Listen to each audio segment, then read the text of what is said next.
This interview is for national TV that will boycott Eurovision because of Israel's participation. Are you surprised that only few national broadcasters will do that?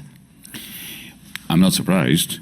I have to tell you that I'm particularly honored to be in the studio of this national television company which has made this courageous decision, and I wish my country had followed suit, but they didn't.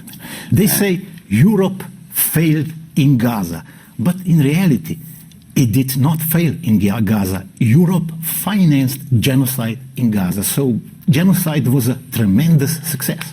I would go further than that. Gaza is a natural conclusion of a very long history of European genocides. It was us Europeans, after all, that perpetrated genocides in the Americas, both North and South, in Australia, in Namibia, in South Africa, in Kenya. Congo. The idea that settlers arrive at the place, whether it's Palestine or New Zealand, it doesn't matter.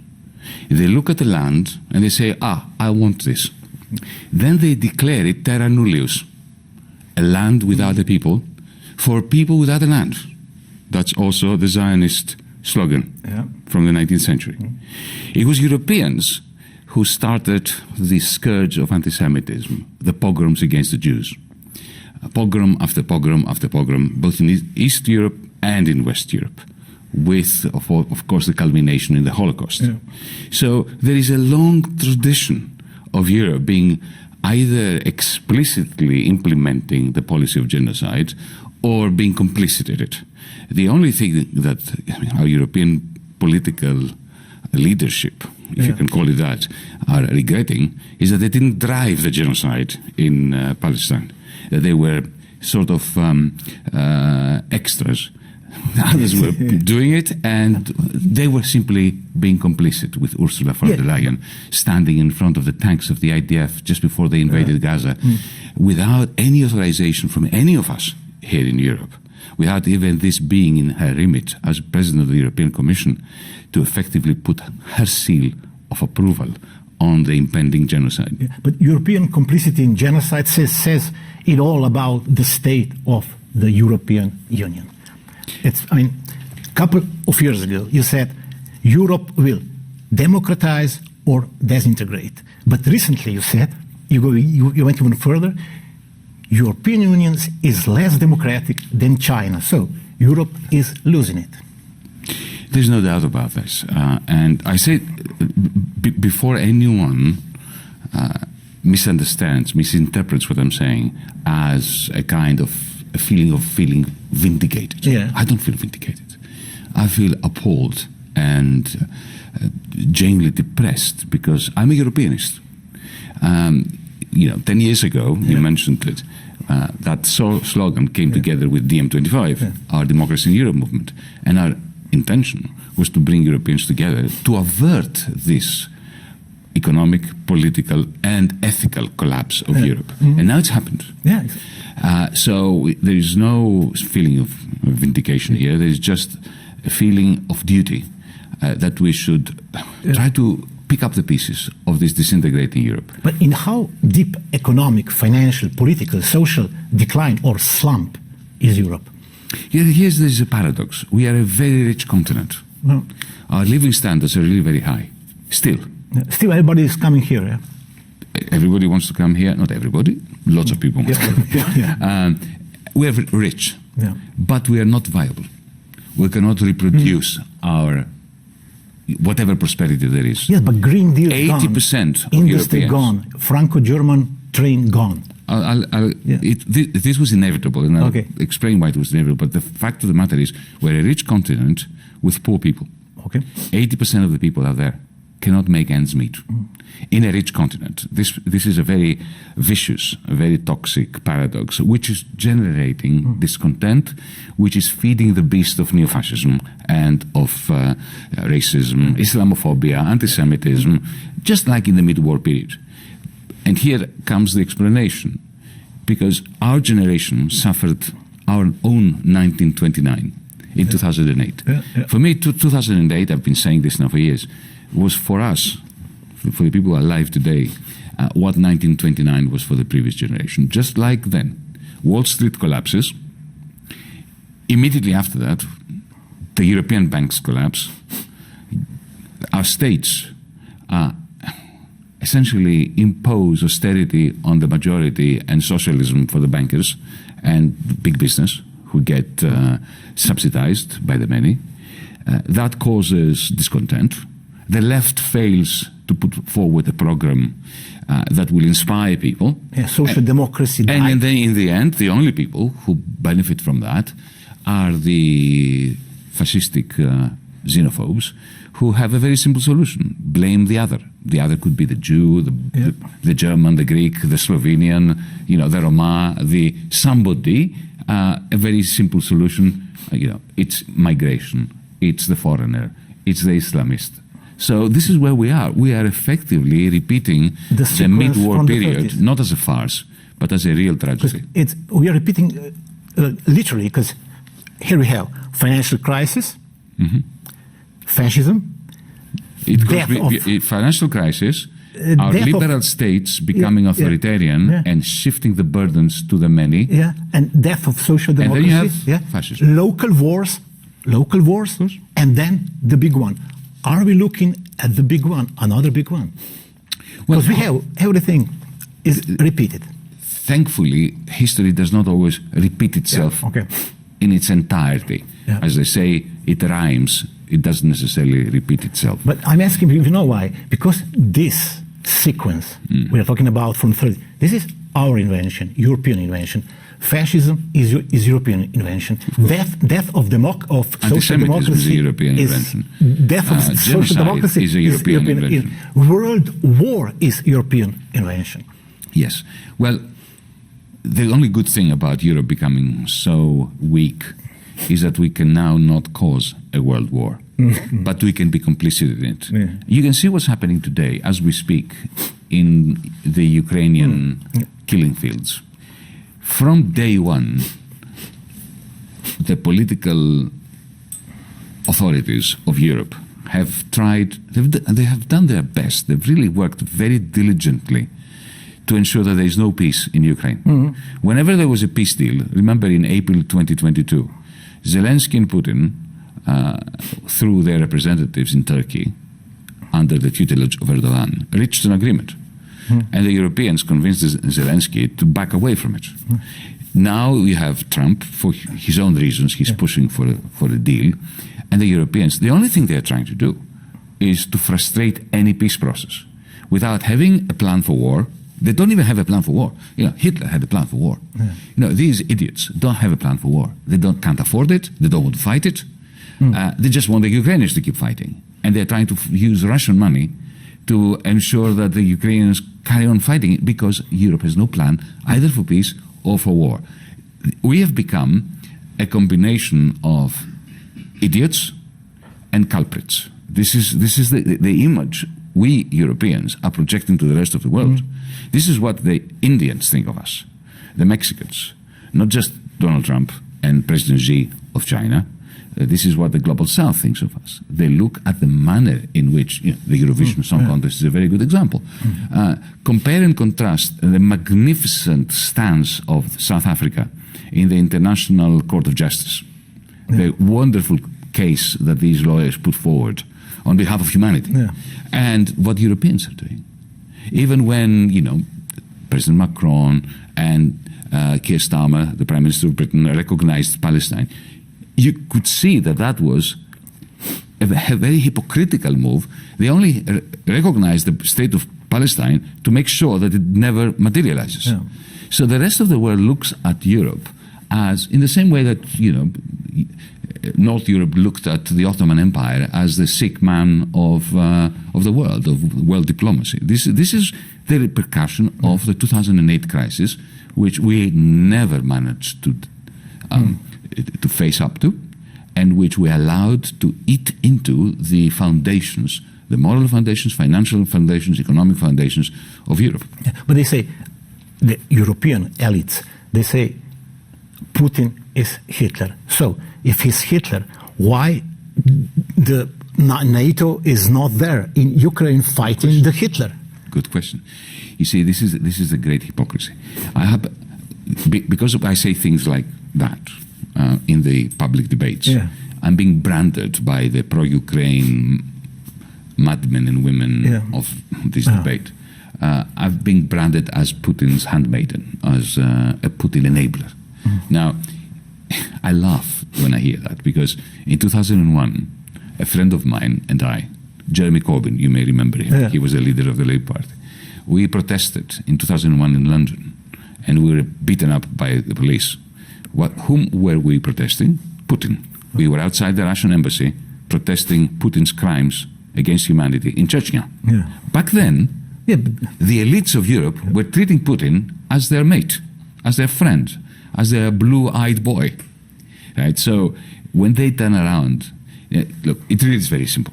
Either you think, as you said, that Putin is a new Hitler, and then you wage war. You try to drive him into the bunker until he commits suicide, or you drag him to Nuremberg, or you sue for peace.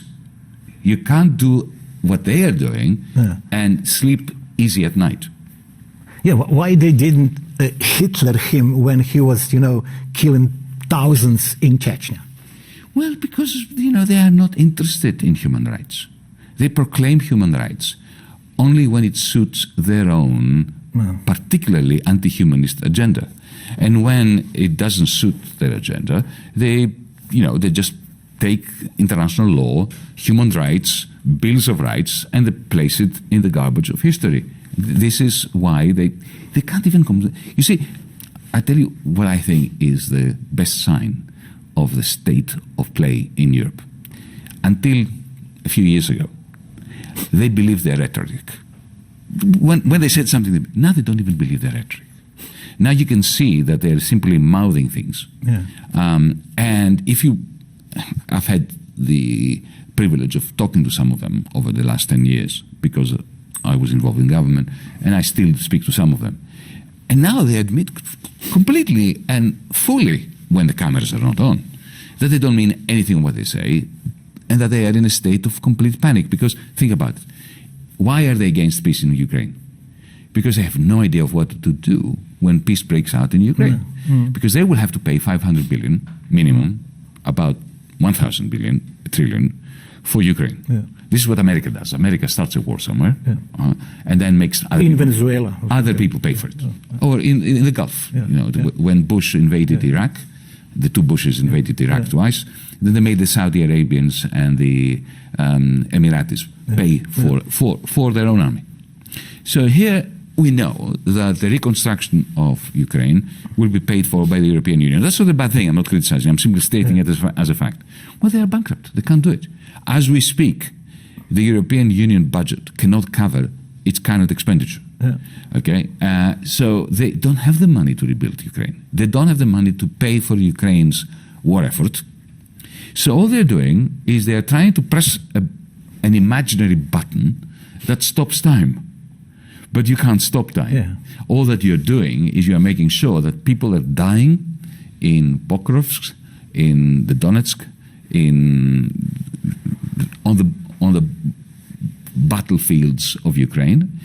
Europe is getting increasingly bankrupt, and so the only person who benefits from that is Putin. The only person who benefits from Europeans' recalcitrance is Putin, because the war economy they have imposed upon, the sanctions were the greatest gift anyone could give Putin.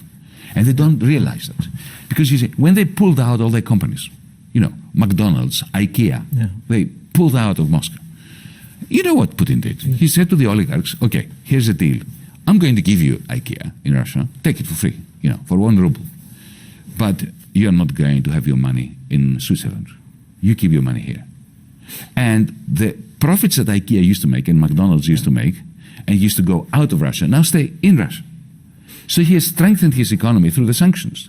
And the Europeans, they believed that they were bringing him down. So if you really think Putin is a terrible man and you want to bring him down, you do exactly the opposite of what the Europeans did, not what the Europeans did. But will rearmament save European Union economy? Will it strengthen European Union? Not in the slightest. Look, military Keynesianism, the idea that you create growth for a capitalist economy through military expenditure works. But it can't work in Europe. It worked in Russia. We saw that. Their economy is much stronger. I'm not saying that the people of Russia are better off, but the economy is far stronger because of military spending. It works in the United States. Yeah. Military Keynesianism is the main business model of the United States. The Pentagon, and through its expenditure, not only did it create all these new technologies that now big tech is using, from the internet onto the microchip, it was all military spending. But also it is a macroeconomic pump priming mechanism. So the way in which the deficit states like Missouri and Minnesota and so on stick together with the surplus states like New York State and California and so on is because you have the Pentagon redistributing income. When Boeing builds an aeroplane for the Pentagon says to them, okay, but the wings will be built in Missouri because it's a very poor state. And the engine will be built in Arizona, not in California. So it's an industrial policy. It works for them. In Europe, it cannot work. And it cannot work for two. I think it's important to explain why. Firstly, because we don't have a Pentagon. The French buy French weaponry, the Germans buy American weaponry. And we will buy now. You don't have a Pentagon. Weaponry, You don't have common procurement. And secondly, you don't have a common debt. The Americans issue bonds of the federal government and they sell them to the Japanese, to the Chinese, to you, to everyone, and they finance their. We don't have a Eurobond because we decided in our infinite stupidity to have a common currency but no common debt. Right? And finally, nobody can buy our debt. In the United States and in Russia, there is one man, and a cabal around them who can decide to go to war. Right? They can decide to go to war. This is not a good thing, but I'm just describing. Imagine that here in Europe, let's say we created a 2 million strong army with weapons and tanks and drones. Who would decide to send them to war, to kill and get killed? Ursula von der Leyen. Macron can't even control his own government. Please no. Merz cannot control his own household. Merz.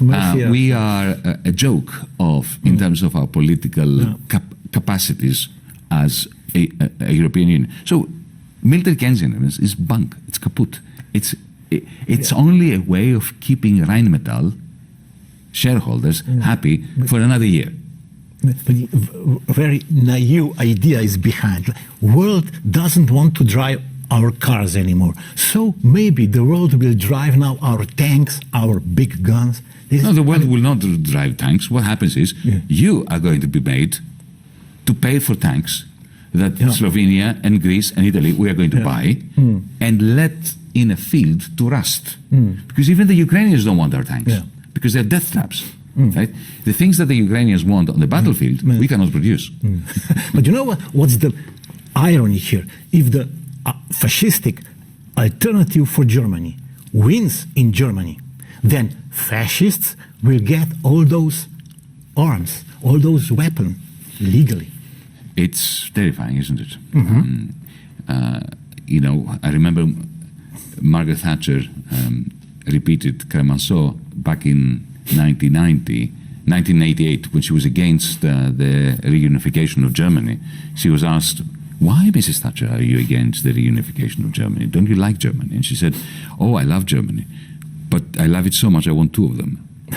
Because, of course, the idea of a Germany which is deindustrializing, creating poverty amongst the workers, turning the proletariat into a precariat, becoming increasingly xenophobic and in favor of genocide, as they are in the case of Palestine, to throw a lot of weaponry into this country, okay, and mix it with xenophobia and anger.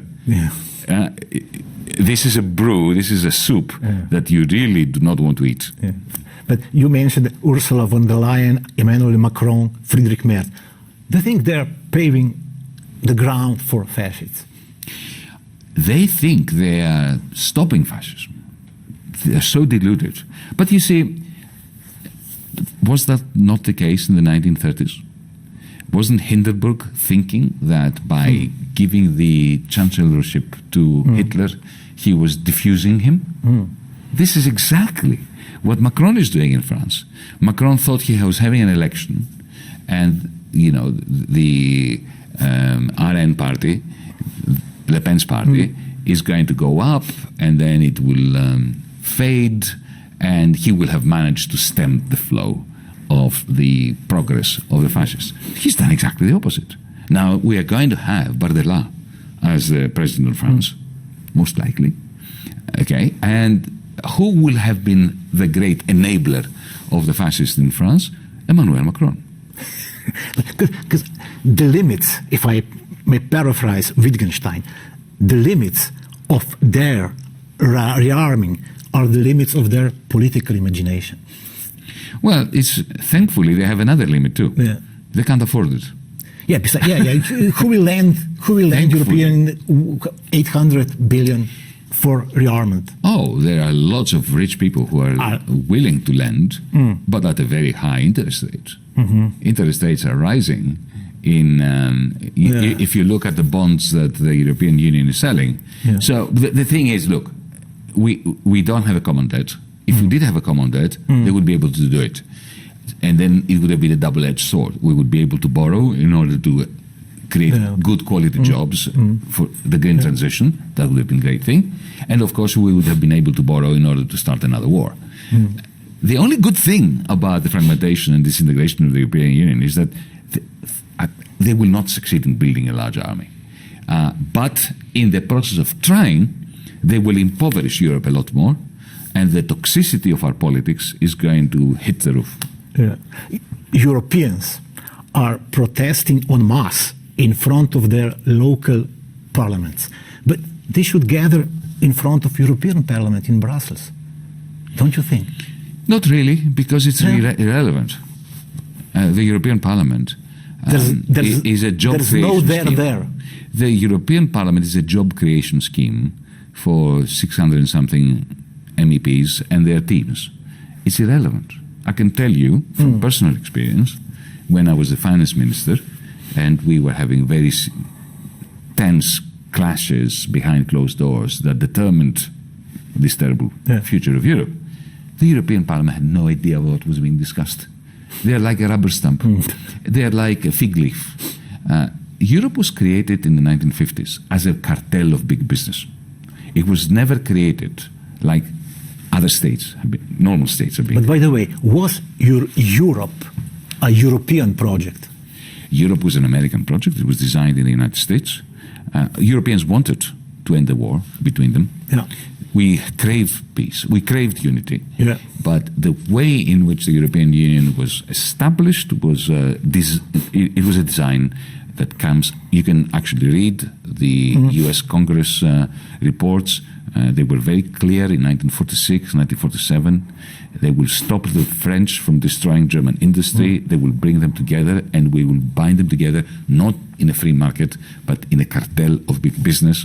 Because if the French and the German and the Dutch and the North Italian entrepreneurs, the oligopolists, the monopolists, if they get together, that will prevent a war, and it will also allow us Americans to monetize, to dollarize Europe, to send them dollars so they can buy American. That was the plan.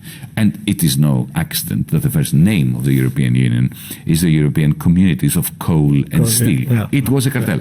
And then, the Commission is the management of the cartel.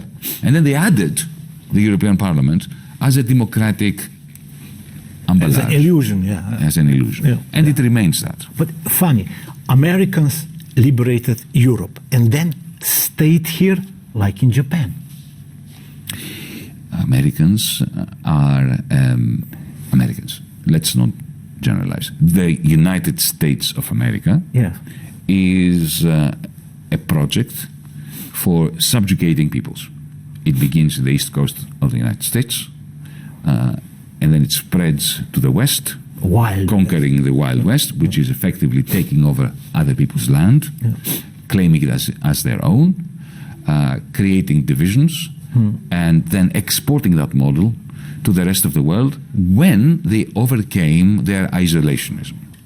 And therefore, you have in 1944, 1945, 1946, this amazing moment when the Americans decide that no, they are not going to rely on their allies for the expansion of their power, allies like Britain. They will rely on their enemies.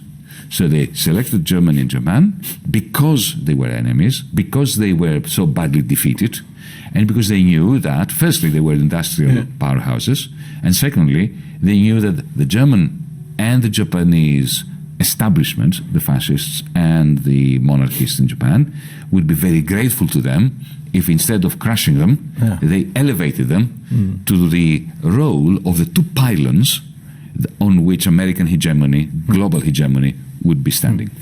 But we have a feeling, at least me, that Trump can do whatever he wants with Europe. Well, that's the decision of Europe. You see, after 2008, I keep going back to 2008 because it's a linchpin, historically speaking. After 2008, the European Union economics team, ECOFIN, decided, along with the bankers, along with the central bank, decided that the way out of the banking crisis, and it was a banking crisis in 2008, it wasn't a public debt crisis, it was a banking crisis. The banking crisis would be dealt simply by printing trillions and giving it to the bankers, imposing austerity on the many. They knew that would depress demand for the goods that German and French and Italian industry could produce. But that would be okay because they would sell to the Americans. Effectively, they would have a much larger trade surplus, which is exactly what happened. It's exactly what happened.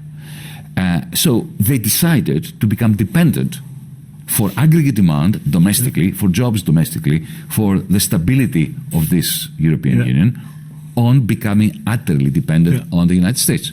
And Trump turns around and says, okay, there's a price for it.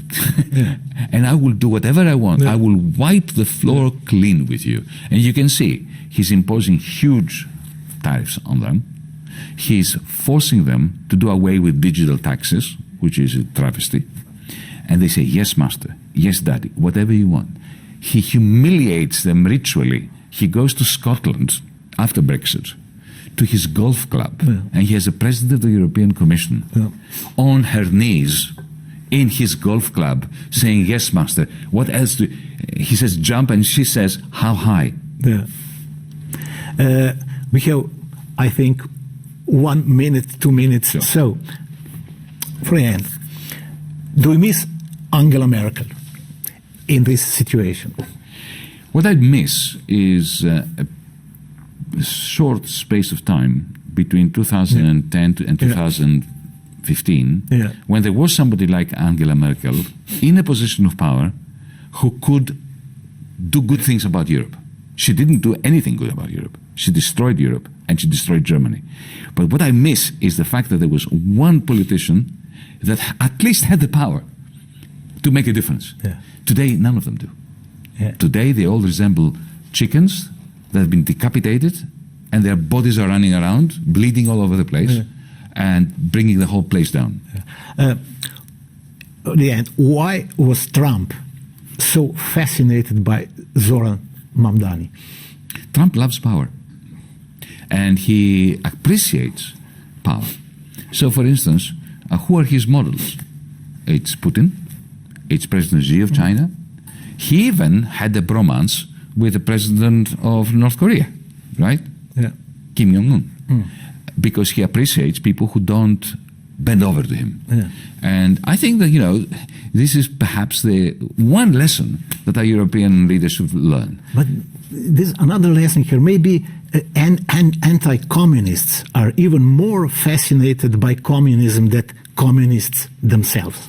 Oh, we are now moving into psychotherapy and psychoanalysis, and I think you're right. Maybe you're right. Maybe need it. I think you're right. In the same way that two boxers on a ring are fascinated by each other, and then after the bout, they probably feel closer to one another than they feel to anybody else. There's no doubt that if somebody stands up to to Trump in New York City and says, I'm a socialist and I'm going to get elected and I'm going to start. Remember what he said in his speech, Mamdani? He said, President Trump, I know you're listening, put the volume up. Yeah. I think he appreciated that. But you said that we should go to psychoanalysis. This might be the point, because in 2008, when capitalism collapsed, where was left? Well, where was Lenin? I mean, capitalism died on his own. Capital killed capitalism, obviously. No, you see, 1991 killed socialism. The end of the Soviet Union, the end of Yugoslavia, was a major blow to us, Marxist socialists. And we never recovered from that. Either we went to ground, or a lot of them, I wouldn't count me as part of that, moved to social democracy and started doing business with financiers. And then when the financiers went under in 2008, which killed capitalism, then the social democrats didn't have either the spine or the analysis to understand what was going on. And therefore, the only game in town, in the end, especially after people like my party, my government, who managed to inspire the population to get elected, to have enormous, courageous support from voters, we betrayed them. Then all that is left is some fascist getting up on a soapbox and saying, it's the other. Yeah, but then again, just for the end, when communism died, there was no reason for capitalism to go on. I mean, without communism, without competition. For capitalism to go on. It's called capital accumulation. Capital is a beast that wants to accumulate at the expense of humanity. This is why some of us remain Marxists. Winter is coming, winter of our discontent, obviously. Carpe diem.